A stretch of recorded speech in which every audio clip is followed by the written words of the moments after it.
Raha ya mechi ni kelele. Yaani mechi ikiendelea, piga kelele, piga kelele, piga kelele. Hata kama mchezaji amechoka, atakuwa motivated. Unapiga kelele, anakuwa motivated, anaendelea. Raha ya mechi ni kelele. Na sitashinda kuwafunza kila kitu.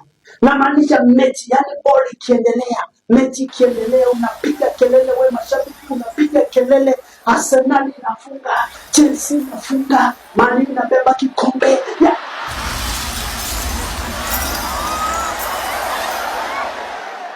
Motivate those teams, motivate the player, piga kelele.